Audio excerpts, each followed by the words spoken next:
राजनीति तथ्यमा, तर्कमा र यथार्थमा उभिएर गरियो भने त्यो राजनीति टिकाउ हुन्छ। भ्रमको खेतीले केही समय मानिसलाई झुक्क्याउन सकिएला, निराशाको खेतीले केही समय मानिसलाई अलमलमा पार्न सकिएला, तर सधैँ अलमलमा पार्न सकिँदैन, झुक्क्याउन सकिँदैन। अहिले देशमा भ्रम र निराशाको खेती व्यापक रूपमा चलेको छ।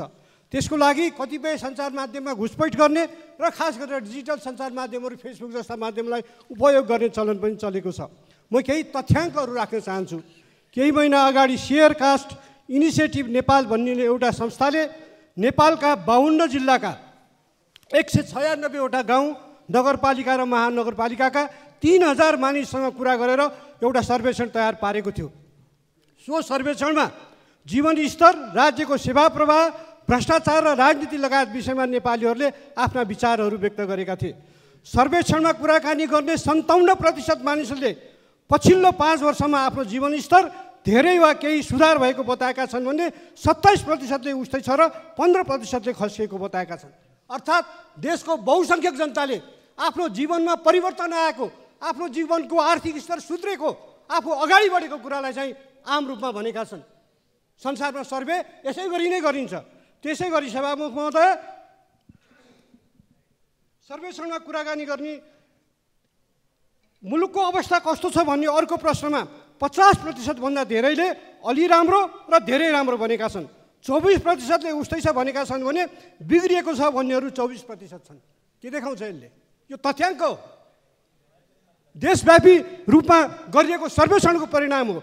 अब आउनुहोस्, यहाँ राजतन्त्र र गणतन्त्रको कालको पनि तुलना गरेर हेरौँ, राजा हुँदा र नहुँदाको। सन् 2008 अर्थात् मे 28 अर्थात् 2065 जेठ 15मा गणतन्त्र घोषणा भएको थियो। गणतन्त्र आएपछि मुलुक झन् बिग्रियो भन्नेहरूले तथ्य र तथ्याङ्कमा गएर यथार्थलाई हेर्न जरुरी छ। विश्व ब्याङ्कले गरेको PPP अर्थात् पर्चेजिङ पावर प्यारिटीको आधारमा केही तथ्यलाई अगाडि राखेर हेरौँ। सन् 2008मा नेपालीको प्रति व्यक्ति आय $1942 थियो। गणतन्त्रको 15 वर्षपछि सन् 2023मा नेपालीको प्रति व्यक्ति आय $5,994 अमेरिकी डलर। अर्थात् नेपालीको आय यो अवधिमा 2.88 झन्डै 3 गुणाले बढेको छ। भन्दाखेरि अब दक्षिण एसियाको तुलना गरेर हेरौँ। देश अनि समय र कति गुणाले बढ्यो भने नेपाल $1942, अहिले 2023मा $5,994, 2.8 गुणा। भारत $6,633 थियो 2008मा, अहिले $10,166 पुगेको छ। उसको पनि प्रतिशत 2.8 नै हो। भुटान 6,035 थियो, अहिले 15,64,064 पुगेको छ। उसको बढेको प्रतिशत 2.5 हो। श्रीलङ्का 7,317 थियो, अहिले 14,461 पुगेको छ, अर्थात् 2 गुणा बढ्यो। बङ्गलादेश $2,555 थियो 2008मा, अहिले 9,148, अर्थात् दक्षिण एसियामा सबभन्दा धेरै 3.6 गुणाले बढ्यो। पाकिस्तान 3,721 थियो, अहिले 6,037 पुग्यो, अर्थात् 1.6 ले बढ्यो। मालदिव 13,765 थियो, अहिले 24,735, अर्थात् 1.8 गुणाले बढ्यो। अब हेर्नुहोस्, सबभन्दा दक्षिण एसियाको टाइगर भनेर भनिन्थ्यो बङ्गलादेशलाई, त्यसको 3.6 ले बढ्यो। तर नेपाल र भारतको बराबर छ। अहिले भारतले धेरै विकास गर्यो भनेर भन्छौँ, तर हामीले हाम्रो र उसको यो बढेको गुणालाई हेऱ्यौँ भने बराबर छ। नेपाल अहिले पनि दक्षिण एसियामा गरिब छ, तर राजाको पालेमा त झन् गरिब थियो। त्यसैले मैले के भनेको भन्दाखेरि विगत 15 वर्षमा नेपालको प्रति व्यक्ति आय भारतको प्रतिशत बराबर र बङ्गलादेशभन्दा कम रहेको छ। तर आर्थिक विकास मात्रै महत्त्वपूर्ण कुरा होइन, लोकतन्त्र महत्त्वपूर्ण कुरा हो। 3-6 गुणाले बढेको बङ्गलादेशमा लोकतन्त्र नहुँदा, प्रेस स्वतन्त्रता खुम्च्याउँदा, नागरिकलाई अधिकार नदिँदा विद्यार्थीहरूको नेतृत्वमा आन्दोलन भयो र शेख हसिना बाजेले देश छोडेर जानु पर्यो। त्यसैले लोकतन्त्र कति महत्त्वपूर्ण छ, आर्थिक विकास मात्र होइन, आर्थिक विकासका साथसाथै लोकतन्त्र पनि त्यत्तिकै महत्त्वपूर्ण छ भन्ने कुरा अहिलेको बङ्गलादेशको परिस्थितिले देखाउँछ। त्यसैले नेपालले यो बिचमा जे उपलब्धि प्राप्त भएको छ यो कुनै पनि अर्थमा निश्चय पनि सन्तोषजनक छैन, म मान्छु। तर राजाको 30 वर्ष पञ्चायती शासनकाल र अहिले दक्षिण एसियामा नेपालको प्रति व्यक्ति आयो त्यो बेला नि कम थियो, तर तुलना गरेर हेरौँ धेरै धेरै धेरै डेभलप भएको छ। म आज देशमा महिलाहरूको लागि तपाईँ भन्नुहोस्। अब 2008मा एउटा अर्को तथ्याङ्कलाई हेरौँ। 2005मा कुल गार्हस्थ उत्पादन नेपालको जम्मा 8 अर्ब डलर थियो। अहिले 2023मा 44 अर्ब डलर पुगेको छ। तुलना गर्ने राजाको शासन र अहिलेसँग। त्यसैले तथ्यमा जाउँ। 15 वर्ष अघिको तुलनामा पूर्वाधार निर्माणमा देश निकै अघि बढेको छ। बिजुली, टेलिफोन, इन्टरनेट, सञ्चार, सडक, शिक्षा र स्वास्थ्यका पूर्वाधार गाउँ गाउँ पुगेका छन्। गाउँमा पक्की स्कुल देख्न मुस्किल पर्थ्यो। आज बरु विडम्बना के भएको छ भन्दाखेरि स्कुलहरू करोडौँको लागतमा बनेका छन्, विद्यार्थीहरूको कमी छ। पर्याप्त प्रशस्त छ, चाहना धेरै छन्, तर केही भएन भनेर गलत भाष्य जुन बनाउन खोजिँदैछ यो आफैमा आपत्तिजनक छ। म धेरै कुरा भन्न चाहन्न। आज होइन, आज हाम्रो चाहिँ देशमा हेरौँ, साउथ एसियामा र संसारको कतिपय देशमा भन्दा महिलाहरूको 33% संसदमा सुरक्षित छ, जुन अहिलेसम्म भारतले पनि गर्न सकेको छैन। गर्छु भनेर बसिरहेको छ, गर्न सकेको छैन। स्थानीय निकायमा 40% स्थानीय निकायमा आरक्षण छ, समावेशी राजनीति छ। अनि हामीले यो सबै देख्नु पर्दैन। यो देशले राजाको ठाउँमा तराईमा बालककालमा भैँसी चढेर गोठालो जाने पढेर डाक्टर भएको पहिलो तराईको भूमिपुत्रलाई नेपालको राष्ट्रपति बनायो। के बिग्रियो? त्यसपछि आएर पहाडकी भोजपुरकी एउटी सामान्य परिवारकी छोरी मुलुकको राष्ट्रपति भइन्। के बिग्रियो? र आज आएर तनहुँको एउटा सामान्य ब्राह्मण परिवारको मान्छे राष्ट्रपति भएको छ। के बिग्रेको छ? अनि भोलि कुनै पूर्वको राई लिम्बू, पश्चिमको कुनै गुरुङ, तराईको कुनै थारू, कुनै दलितको छोरा राष्ट्रपति हुँदा इज्जत जान्छ? जाँदैन। हिजो सामन्तवादको खुट्टा टाउकोमा राखेर पाउ मोल्नेहरूलाई गरिब जनताको छोरा राष्ट्रपतिको कुर्सीमा बसेको असह्य भएको होला। सामन्तवादको ग्लानीले अरे यो बुढी बाख्रीको छोरा जस्तो तनहुँको बाहुनलाई के राष्ट्रपति मान्नु, त्यो भोजपुरकी विद्या भण्डारीलाई के मान्नु, त्यो तराईको मधेसीलाई के राष्ट्रपति मान्नु भन्ने पीडा बोधले आज राजा चाहियो भनेको छ। राजा किन चाहियो? राजतन्त्रको इतिहास हेरौँ। आफ्नै वंशको बहादुर शाह जसले पृथ्वीनारायण शाह पछि नेपाल एकीकरणमा महत्त्वपूर्ण भूमिका खेले, नेपालको सिमाना बढाउन खोजे। तिनलाई अब इतिहासकारहरू फरक कुरा हुन्छन्। कोहीले तिनलाई तेल सर्केर जेलमा मारियो भन्छन्, काका भतिजा र देवर भाउजूको लडाइँमा। कोहीले चाहिँ आत्महत्या गर्न बाध्य बनाइयो भन्छन्। अनि रणबहादुर शाहको उपद्रव हेरौँ। दरबारको द्वन्द्वले गर्दा, जेठी र कान्छी रानीको लडाइँले गर्दाखेरि भीमसेन थापा र दामोदर पाण्डे जस्ता देशभक्त भारदारहरू काटिए। त्यसपछि आएर हेरौँ, राजेन्द्र विक्रम शाहको पालामा कसले कोतपर्व घटायो? जेठो युवराजलाई मारेर त्यसलाई हटाएर आफ्नो छोरालाई युवराज बनाउन कान्छी रानी राज्यलक्ष्मीले षड्यन्त्र गर्दाखेरि कोतपर्वको जन्मेको होइन, जहाँबाट 104 वर्षको राणा शासनको बीजारोपण भयो। त्यसपछि आएर हेर्नुहोस्, त्रैलोक्य विक्रमलाई युवराज सधैँ कसले बिख खुवाएर मार्यो दरबारमा? के कुनै जनताले गरेको थियो षड्यन्त्र? त्यसपछि आएर त्रिभुवनमा हेर्नुहोस्, दिल्ली त गए, तर दिल्लीको कलकत्तामा क्लबहरूमा चाहिँ राजा वीरेन्द्रले विभिन्न थरीका आइमाईहरूसँग रसरङ्ग मचाउन थालेपछि त्यस बेलाको स्टेट्सम्यानदेखि भारतीय पत्रिकाहरूले टिप्पणी गरे के हो, र नेहरूले बाध्य भएर इन्डियाको प्रधानमन्त्रीले बोले यो नेपालको राजाको तरिका ठिक भएन भनेर। राजा त्रिभुवनले काँधमा बोकेर देशमा ल्याएर राजा बनाइयो। त्यो लोकतन्त्रलाई उनका छोराले खोसे, महेन्द्रले खोसे। आज हामीले यो बोल्न दिनुहोस् सभामुख महोदय, आफ्नो टाइममा बोल्नुहोस् न। किन मान्य सदस्य के को लागि उठ्नु भएको छ? के कुन नियम? के नियम? म इतिहासबाट साबित गरेर देखाइदिन्छु। इतिहासका पुस्तक पढेर। मान्य सदस्य, मैले यहाँलाई समय दिएको छैन, त्यसैले आसन ग्रहण गरेर बसौँ र मान्य सदस्य अगाडि बढ्नुहोस्। इतिहास पढेर आउने, मसँग बहस गर्ने भने इतिहास पढेर आउने, जुम्लामा हाउ गरेर आएको जस्तो होइन।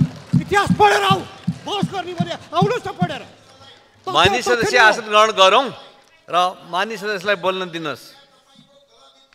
मैले बोलेको इतिहास गलत हो भने इतिहासका पुस्तक पढाएर। मान्य सदस्य समय लिएर बोल्नुपर्छ, त्यसले गर्दाखेरि मान्य सदस्यलाई मैले समय दिएको छैन, त्यसले आसन ग्रहण गरौँ र मान्य सदस्य बोल्नुहोस्।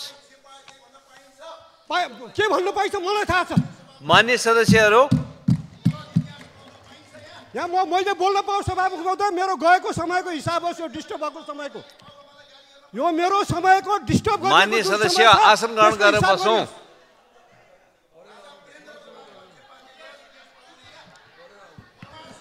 इतिहास पढेर आउने, इतिहास पढेर मसँग बहस गरेर आउने मिस्टर। मान्यजी इतिहास पढेर आउनुहोस्। ल मान्य सदस्यहरू, मेरो टाइम जुन नष्ट भएको छ त्यो पाऊँ है सभामुख महोदय। मान्य सदस्यहरू, म फेरि यहाँहरूलाई के सम्झाउन चाहन्छु भने मान्य सदस्यहरूले हाम्रो यहाँको प्रबन्ध व्यवस्था खास गरिकन हाम्रो नियमावलीको आधारबाट हामी आफ्ना अभिव्यक्तिहरू दिन्छौँ। अभिव्यक्तिहरू दिँदाखेरि मान्य सदस्यहरूले राष्ट्रको अगाडि सार्वजनिक ढङ्गबाट त्यसमा पनि हाम्रो खुला भएको संसदमा बोलिरहनु भएको छ। यसरी बोलिरहँदाखेरि तथ्य सत्यमा आधारित भएर तर्कमा आधारित भएर व्यवस्थित ढङ्गबाट बोल्नुपर्छ भन्ने विषयमा मान्य सदस्यहरू आफै जानकार हुनुहुन्छ। जो मान्य सदस्यहरूले आफ्ना तर्क आफ्ना भनाइ राखिरहनु भएको छ, यो राखिरहँदाखेरि कयौँ मान्य सदस्यहरूलाई त्यो बेठिक लाग्न सक्छ, झुटो लाग्न सक्छ, असत्य लाग्न सक्छ। त्यसमा मान्य सदस्यहरू असहमत हुन सक्नुहुन्छ। तर यी कुराहरूमा विधिवत ढङ्गबाटै प्रतिवाद गर्नुपर्छ, विधिवत ढङ्गबाटै खण्डन गर्नुपर्छ, प्रणाली अन्तर्गत नै खण्डन गर्नुपर्छ र हामीले तय गरेको व्यवस्था अन्तर्गत नै खण्डन गर्नुपर्छ। र त्यसको बारेमा मान्य सदस्यहरू जानकार हुनुहुन्छ। जानकार नभएको कुरालाई सञ्चालन गर्ने सन्दर्भमा यहाँबाट निर्देशन गरिएको छ, निर्दिष्ट गरिएको छ, अनुमति दिने नदिने कामहरू गरिएको छ। आज यो संसद दोस्रो संसद पनि करिब 2.5 वर्ष बिताउन लागिसकेको छ। 3टा हाम्रा यिनै अधिवेशनहरू सञ्चालन भइसकेका छन् भन्नाले हिउँदे अधिवेशनहरू सम्पन्न हुन लागिरहेका छन्। यस्तो बेलामा मान्य सदस्यहरूले आफ्नो गरिमालाई ख्यालमा राखेर सभा सञ्चालन गर्नुहुनेछ। र मैले बोलिरहनु भएको मान्य सदस्य रघुजी पन्तको जुन समय काटिएको छ त्यो समयलाई मैले थप्दाखेरि सिङ्गो आजको दिनको कार्यसूचीमा समय प्रभावित हुन्छ भन्ने कुरालाई पनि ध्यानमा राख्दै म यो काटिएको समयलाई थप्न चाहन्छु। फेरिदेखि यस्तो वातावरण नबनाउनको लागि मान्य सदस्यले ध्यान पुर्याउनु हुनेछ। मान्य सदस्य रघुजी पन्त अगाडि बढ्नुहोस्। हस्, धन्यवाद सभामुख महोदय। मेरो काटिएको 10-12 मिनट छ, प्लस होस् त्यो प्रश्न कुरा। अब सभामुख महोदय, मैले के भने भन्दाखेरि हामीले यो संसदबाट केही समय अगाडि हामीले एकमतले चुच्चे नक्सा छाप्यौँ। 2012 सालमा छापिएको नेपालको हुलाक टिकटमा चुच्चे नक्सा छ। 2012 सालमा छापिएको हुलाक टिकटमा नेपालको नक्सा छ। नेपालले छापेको टिकटमा 17 सालपछि यो पञ्चायतको अवधिमा त्यो चुच्चे नक्सालाई कसले बुझ्चे बचायो? जवाफ चाहियो यहाँ। कहाँ हराएर किन हरायो त्यो चुच्चे नक्सा? त्यसको जवाफ दिनु पर्दैन? अनि यो संसदले फेरि हाम्रो यही गणतन्त्र आएपछि यो संसदले एसोर्ट गर्यो, आफ्नो पुरानो नक्सा खोज्यो र त्यसलाई पुनर्स्थापित गर्यो। अनि यो चाहिँ राष्ट्रियता कमजोर भएको हुन्छ। तपाईँहरू जुलुस निकाल्नुहुन्छ राजावादीहरूको भनेर, त्यहाँ यसो हेऱ्यो सबभन्दा तल देशभन्दा माथि नरेश, नरेशभन्दा माथि योगी र उत्तर प्रदेश। यही हो देशभक्ति? देशभक्तिको नमुना यही हो। त्यसैले सभामुख महोदय, म भन्छु राजा महेन्द्रको पालामा राजतन्त्रकै पालामा सक्रिय राजतन्त्रको पालामा नेपालको चुच्चे नक्सा हरायो। त्यति मात्र होइन, नेपालको लोकतन्त्र पनि हरायो। 17 सालको काण्ड गरेर सम्पूर्ण नेताहरूलाई प्रवासमा पठाइयो, जेलमा 10औं वर्ष हालियो। त्यसैले मैले के भनेको इतिहास फर्केर हेरौँ। अब आउनुहोस्, 46 सालमा आन्दोलन गऱ्यौँ, हामीले प्रजातन्त्र अथवा बहुदलीय प्रजातन्त्र बहुदलीय लोकतन्त्र स्थापना गऱ्यौँ। हामीले मान्या हामी गणतन्त्रवादी एमालेहरू, तर हामीले सम्झौतामा के मान्यौँ भने ठिक छ संवैधानिक राजतन्त्र मानेर जाने। त्यो संवैधानिक राजतन्त्र कसले उल्टायो? त्यो उल्टाको राजा ज्ञानेन्द्रले असोज 18 र माघ 19 गरेर होइन। अनि राजतन्त्र के को लागि चाहियो? त्यसैको लागि। अनि युवराज दसैँ र तिहारको बेलामा लुकेर बनाइयो पारसलाई। त्यसपछि युवराजले के गरे? एउटा गीत गाएर घर फर्किरहेको कलाकार प्रवीण गुरुङलाई नारायण सिटीमा मोटरसाइकलमा गइरहेको बेलामा पछाडिबाट गाडीबाट लखटी किचाएर मारे। के यो पनि झुटो? अनि जब हल्ला खल्ला भएर मुद्दा चलाउनु पर्ने कुरा उठ्यो, त्यसपछि एउटा भुजेल खडा भयो, नक्कली उसले चढाइरहेको थियो गाडी भनेर। यही होइन राजतन्त्रमा भएको नमुना, कानुनको शासन? त्यसैले नेपाली जनतालाई राजतन्त्र चाहिएको होइन। र सभामुखज्यूको गम्भीरतापूर्वक एउटा ध्यान आकर्षण गर्न चाहन्छु। नेपालको अहिलेको संविधानले राजतन्त्र चिन्दैन। राजतन्त्र चिन्दैन, त्यसैले त्यो विषयमा संसदभित्र छलफल गर्न पाइँदैन। त्यसले गणतन्त्र मात्र चिन्छ। राजतन्त्र इतिहासको विषय भइसक्यो। संसारमा धेरै राजतन्त्र इतिहासको विषय हुन्छन्, किनभने राजतन्त्र भनेको विशेषाधिकार हो। राजतन्त्र भनेकै आफैमा विशेषाधिकार हो। त्यसैले संसारको राजनीतिको प्रवाह गणतन्त्र हो। नेपालमा गणतन्त्र आउनु पर्थ्यो, आयो। अब पुनर्स्थापना भन्नेले त्यसो सोधौँ न, किन राजतन्त्र शाहवंश त्योभन्दा अगाडिको मल्ल किन नल्याउने? तिनको पनि त हक लाग्ला। त्योभन्दा अगाडिका लिच्छवी किन नल्याउने? त्योभन्दा अगाडिका किराँतहरूले किन पुनर्स्थापनाको कुरा नगर्ने? त्योभन्दा अगाडिका महिषपाल वंशीले किन पुनर्स्थापनाको कुरा नगर्ने? त्योभन्दा अगाडिका गोपाल वंशीले किन पुनर्स्थापनाको कुरा नगर्ने? कुन राजतन्त्रको कुरा? इतिहासमा त थुप्रै राजतन्त्र छन्। संसारको इतिहासमा थुप्रै राजतन्त्र आउँछन् जान्छन्। यो समयको प्रभाव हो। यो गणतन्त्र आजको युगको सत्य हो। सभामुख महोदय, म सम्पादक थिएँ। मलाई कुन बेला जेल लाग्छ मलाई थाहा हुन्थेन र मलाई जेल जाँदाखेरि मलाई के अपराधमा जेल लग्यो त्यो थाहा हुँदैन थियो। कतिसम्म भयो भने उहाँहरू राष्ट्रियताको ठुलो कुरा गर्नुहुन्छ। म रातो युगधाराको सम्पादक थिएँ। के भयो भन्दाखेरि पूर्व पश्चिम राजमार्ग कम्प्लिट भएको थिएन। महाकाली पारीका 18वटा पुल माने टेन्डर गर्दाखेरि चिना कम्पनीलाई पर्यो र त्यो चिना कम्पनीलाई परेको पुल उल्टाउँछ। अब त्यो चाहिँ बाह्य दबावमा उल्टाइँदैछ भनेर मैले समाचार लेखे बापत मलाई अञ्चलाधीश कार्यालयमा बोलाएर बयान लियो। नभन्दै त्यसको केही दिनपछि त्यो 18वटा पुलको निर्णय उल्ट्यो। यही होइन देशभक्ति? यही होइन राजतन्त्रको देशभक्ति? यो त प्रमाण हुन्। गएर अखबार पढे हुन्छ त्यस बेलाको। त्यस बापत मुद्दा खेप्ने, त्यस बापत अञ्चलाधीश कार्यालयमा गएर बयान दिने मान्छे बन्यो। म दृष्टिको सम्पादक थिएँ। अञ्चलाधीश कार्यालयबाट सेन्सर गर्ने एउटा शाखा अधिकृत खटाइयो। उनले सेन्सर गर्यो। उनले सेन्सर गरेर हरेक हप्ताको अखबार उनले काटेको छ। मैले के लेख्दिने गर्दै आएको थिएँ भने त्यो बेलाको फाइल पल्टाएर हेरि हुन्छ। यो पङ्क्ति अञ्चलाधीश कार्यालयले सेन्सर गरेको हुनाले यो ठाउँ खाली छ भनेर मैले त्यस्तै पठाइदिन थालेँ। त्यसमा अञ्चलाधीश कार्यालयले आपत्ति गर्यो। मैले मानिनँ। अनि त्यही दृष्टिका अङ्कहरूको आधारमा मलाई राजकाज मुद्दा चलाइयो। अनि बयान लिए कसले? नरेन्द्र कुमार चौधरी भन्ने एकजना अञ्चलाधीश चाहिँ रणबहादुर चन्दजी त्यो बेला डिआइजी हुनुहुन्थ्यो। उहाँहरूलाई लिएर 45 दिन थुनेपछि चाहिँ अनि फैसला गर्ने बेला के अरे भन्दाखेरि तपाईँको चालचलन राम्रो भएर छोडिया छ। मेरो चालचलन कहिले बिग्रिएको थियो र? तिनको प्रमाण चाहिने हो। मेरो चालचलन कस्तो छ भन्न। यसरी आधारहीन रूपले थुनिन्थ्यो। 9 महिना मलाई रसुवा लगेर थुनिन्थ्यो। यहाँ जेल छँदै थुनियो। किन थुन्यो आजसम्म मलाई थाहा छैन। शान्ति सुरक्षाको पुर्जी दियो। म एउटा हातमा कलम लिएर हिँड्नेबाट यो देशलाई के खतरा थियो? यो देशको राजतन्त्रलाई के खतरा थियो? तर हो, मैले डेमोक्रेसीको पक्षमा, लोकतन्त्रको पक्षमा आवाज उठाएको थिएँ। साथ त्यसैलाई त्यो बेलाको राजतन्त्रले खतरा मोल्यो। त्यसैले सभामुख महोदय, इतिहासले के भन्छ भनेको राजतन्त्र भनेको षड्यन्त्र हो। षड्यन्त्र यो नेपालको राजतन्त्रको लागि मात्र होइन। लिच्छवीको हेर्नुहोस् त्यस्तै छ, मल्लको हेर्नुहोस् त्यस्तै छ, अरू संसारको राजतन्त्रको पनि इतिहास त्यस्तै छ। जयप्रकाश मल्ललाई कसले थुनेको थियो? शासनको लागि आफ्नै स्वास्नीले जेलमा हालेको थिए। राज्यप्रकाश मल्लको आँखा पाटनमा कसले फुटाइदिएको थियो? त्यसैले राजा राम्रा छन् भने त कसले मान्दैन? हामी पृथ्वी जयन्ती मनाउँछौँ होइन? हामी पृथ्वी जयन्ती मनाउँछौँ।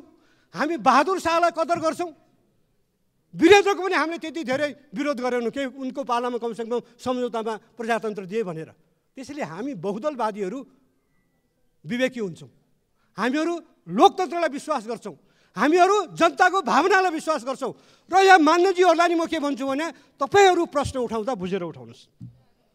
किन जरुरी छ भन्दाखेरि आज उठ्यो सुविधा दिने विधेयक ल्याइँदैछ। ए बाबा यहाँ कतिजना हुनुहुन्छ म नाम लिन्न। प्रतिपक्षका सांसदहरू गाड लिएर हिँड्नुहुन्छ। अहिले सांसद मात्र हुनुहुन्छ। भन्नुहोस् न त्यो विधेयक आउँदैछ भन्ने कुरा साँचो हो कि होइन? अहिले सरकारबाट पावरमा भएकाहरूले अन्धाधुन्ध सुविधा लिए भनेर सर्वोच्च अदालतले आदेश गर्यो कि यो यसरी नदेऊ, यो सुविधालाई रेगुलेट गर, यसलाई जथाभावी नदेऊ, मापदण्ड बनाएर मात्र देऊ भनेर भन्यो। र त्यो विधेयकको ड्राफ्ट 1.5 वर्षदेखि कानुन मन्त्रालयमा चलिरहेछ। यो सरकार आएको कति भयो? को छ? यो त मन्त्रीजीहरूले बोल्नु पर्ने। म पनि मन्त्रीजीहरूको पारा देखेर छक्क पर्छु। हिजो प्रकाश पानजीले पाल्पामा बोल्नु भएको छ यो अहिले भइरहेको छैन भनेर। आएर त्यही कुरा भन्यो भने संसदमा उठेपछि रेस्पोन्स त गर्नुपर्छ। भन्नु पर्यो नि आएर कसैले भनेको, किन भनेको, के कारणले भनेको, कुन अवस्थामा छ र सरकारको सोच के छ? पटक प्रश्न उठेपछि मन्त्रीहरूले कानमा तेल हालेर बस्न मिल्छ? म प्रधानमन्त्रीलाई नै आग्रह गर्दछु जनताको चासोलाई सम्बोधन गरौँ, जनताको भावनालाई सम्बोधन गरौँ। लोकतन्त्र भनेको जनभावना अनुसार अगाडि बढ्ने हो। उहाँको क्याबिनेटले राम्ररी जनताको सेवा गर्न सकेको छैन भने यो प्रधानमन्त्रीय व्यवस्था हो। मन्त्रीहरू फेरि बेला आयो। पर्फर्मेन्स दिन नसक्ने मन्त्रीहरू राख्न जरुरी छैन। प्रधानमन्त्रीज्यूले निश्चय पनि मूल्याङ्कन गर्नुभएको होला। त्यसैले आज जनताको असन्तुष्टिलाई ठिक ढङ्गले सम्बोधन गरौँ। हामीले पाएका उपलब्धिहरू दक्षिण एसियामा कम छैन यो 15 वर्षमा। तथ्यले भन्छ, तथ्याङ्कले भन्छ। आउनुहोस् न बहस गरौँ। त्यसैले सभामुख महोदय, मेरो आग्रह के मात्रै भन्दाखेरि सभामुख महोदयलाई कि हाम्रा माननीय सांसदज्यूहरू, मलाई मेरो बडा व्यक्तिगत रूपमा बडा राम्रो सम्बन्ध छ यहाँ माननीय जो हुनुहुन्छ राप्रपालाई प्रतिनिधित्व गरेर आउनुभएको, उहाँहरू तर्कपूर्ण कुरा राख्नुहुन्छ कहिलेकाहीँ। तर संविधान त हेर्नुहोस्, राजतन्त्रलाई त हामीले विदा गरिसक्यौँ। अब यो विदा गएको राजतन्त्र आउँदैन। आमाको पेटबाट सक्छु सभामुख महोदय, आमाको पेटबाट जन्मेको बच्चालाई फेरि आमाको पेटमा पठाउन सकिँदैन। राजतन्त्र ल्याउने सङ्घर्षको लागि हामीले फेरि सडकमा उत्रनु नपरोस्। यसलाई एउटा बौद्धिक विमर्श गर्नुहोस्, ठिक छ, तर त्रास खडा गरेर वातावरण बिगार्न खोजिन्छ भने अपोजिसन त गइसक्यो, सत्तापक्ष पनि सडकमा आउने दिन आउन सक्छ। धन्यवाद सभामुख महोदय।